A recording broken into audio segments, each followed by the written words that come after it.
The City Hong Kong Gold Cup is our next event, race number 7, Group 1 contest over the 2,000 metres worth $10 million in total. Exultant won the Vase on International Day. He was pretty good, winning over the 1,800 metres last time out. Pakistan star Tommy Berry on board, 4th behind Beauty Generation last time out. Time Warp, last year's winner, was last behind Exultant last time. Glorious Forever was second last in that race. Singapore Sling won the Classic Cup over the 1,800 metres last season. We've got Northern Superstar, 5th behind Beauty Generation last time over the mile. Simply Brilliant, Alexi Bedell on a hat-trick. Alexi's final day here in Hong Kong as well. And Donoso, who has run up behind Exultant from barrier 2, is a big price last time out as well. Back at the touchscreen to have a look at the speed map for this one, Brett. What happens? The brothers again at it once more. Glorious Forever's drawn lower. Does that mean that he makes it to the rail on the front? How long's a piece of string, really? I mean, in the press during the week, Frankie suggested that Glorious Forever might take a sit on this occasion. So if that's the case, then maybe he sits there and he just allows Time Warp to roll over. But we know if Time Warp finds the front, he can be very dangerous. He's won a Hong Kong Cup doing that. The other options are Pakistan Star led all the way in a 1,000-metre trial. Now, he's drawn outside of Time Warp. Do they roll over with him, potentially, if it unfolds the way I've just mentioned? Or does Zach Purton take Exultant, the Vase winner, who was handy in the Vase, and try and sit outside of Time Warp as well? Because if it is a slow tempo and Zach is back where he was before, it's going to be very hard to make ground. So this is a real tactical affair, as it has often been in the past. It's a bit of a head wreck, this one. Paul, what have you got for us? Oh, here is Time Warp. Look, he's doing nothing wrong in the track. He's sort of a one-trick pony, isn't he? He has to lead.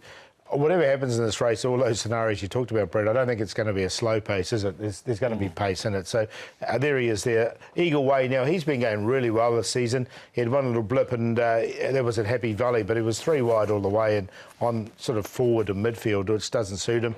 His track work since has been good and he's trialled really well since this horse, so he's going nicely. I thought it was a nice piece here from Northern Superstar. He was allowed to stride out, and don't forget, he's a Group 1 winner in his native South Africa before he got here as well.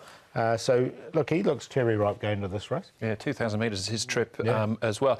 Let's start off, though, with the horse that comes here in red hot form. That's Exultant and jockey Zach Purton. Distance that's a little bit more suitable for him. You know, he's always reliant on the speed of the way the races are run. You know, they set it up for him last time. You'd have to be a little bit silly to think they're going to go that fast again. And you know, Frankie's already said in the press that he won't be getting into a speed battle. He'll be taking a sit, so that already takes some pace out of the race. And the horse that led last time's not in the race either. So we'll just see how the race is being run. But as far as the horse, he's in good form. He's fit. He's well, and there's no reason why he's not going to perform well. We've seen you, though, settle closer on him in the Vase to start to go over a longer distance like this. Could he be closer in the run? It's a different race, 2,400 here at Sha Tin. You've got a long run down to the corner the first time, whereas a 2,000-metre start, you basically jump onto a corner. So he doesn't really have the tactical speed to be able to be in a prominent position over 2,000 metres, and unless somehow he surprises us, which I don't think he will. So I can't really see him laying up with the leaders. He's won his last 2 in a row. Is he our best, most reliable middle distance horse here in Hong Kong, do you think?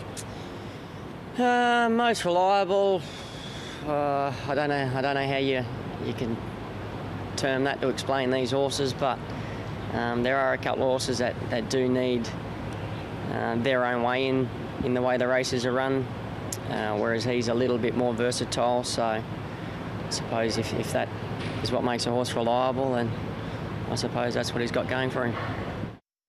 There you go. All right, that's Exultant. Let's get into the key race analysis, though. And at Happy Valley, interestingly enough, we had most of the field lining up here, in actual fact.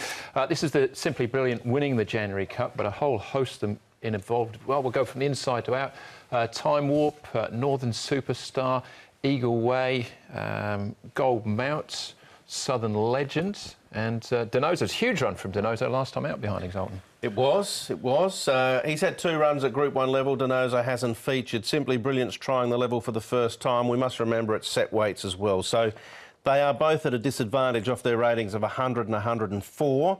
I think of the pair, Simply Brilliant still obviously heading forward as a type, whereas Denozo's fairly well noted.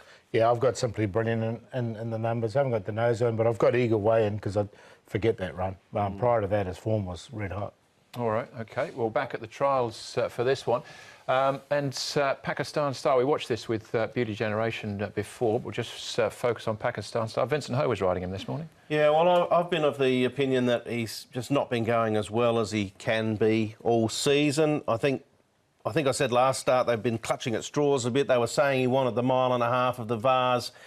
It didn't happen for him. He came back to the mile. I thought he ran fair behind Beauty Generation. He did over-race a little bit. They've gone back to a straight 1,000 trial here. He's led, so maybe it won't be Exultant going across as we saw in the speed map. Potentially they might roll the dice here with Tommy Berry jumping back aboard Pakistan Star and roll forward. If they go back and it's a slow tempo, he might over-race. It could be a mid-race move. Oh, look, I snuck him in for 4th, but it's a bit of a throw your hat in the air scenario with him now these days. He's got the ability, hasn't he? It's whether he puts it together. Tommy rode him in a trial last year, actually, and kicked on, went a long way clear on the turf. Back at the trials here, Simply Brilliant actually wins this trial, but we've talked about him a bit already, I suppose. So what about Glorious Forever, who does take the sit here? Again, it's a good trial. It's the Beat the Clock trial. Yep, I thought this was a really good trial from Glorious Forever. I don't think he's got to his optimum level yet. He just sat in behind here, almost trying to teach him something, just settle a little bit in behind the speed. If Time Warp rolls on and a few others, he can sit in from his barrier. He doesn't have to lead. They're just trying to put another string to his bow, I think. And from gate 5, De Souza aboard, I don't think he will lead. I think he'll just sit there and he'll be the one to beat for me. Yeah, that's as you say, it's all about the tactics. If they do get into a speed battle, then they're both cooked, I think. But if they don't, then it gives them both a chance. But if they, then one of the others could come round and take them on, right? If he drops his head, Andrew, from 5 and sits in Glorious Forever, he's in a prime spot and he's done nothing to be there. All right, final one then, Eagle Way and Gold Mount trialling at Happy Valley.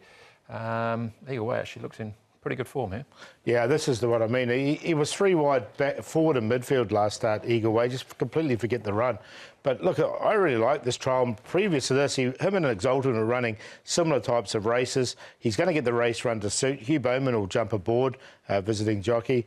And this one I'm going to side for. I thought this is a really nice trial. He's 1 for 1, Big Hugh, on Eagle Way. And Paul touched on the Jockey Club Cup back in late November, where Eagle Way won and Exultant ran 2nd. We know it's a great form, but we know also there was a lot of pace that day. All right, Beauty Generation picked himself, Paul. Who do you pick here, though? Yeah, it's a bit more tricky, this one. I'm going to go with the Eagle Way. I just really like him in this race. He should get the race run to suit. Exultant, the one to beat. Simply Brilliant in there for 3rd. Northern Superstar liked his track work. 6, 1, 10 and 9. But 6 has come up a really good each-way price. I'm going to try and take the trickiness out of it and just go on the fact that I think they're trying to teach Glorious Forever to become a little bit more than one-dimensional by that recent trial, just sitting in, getting a bit of cover, trying to drop his head.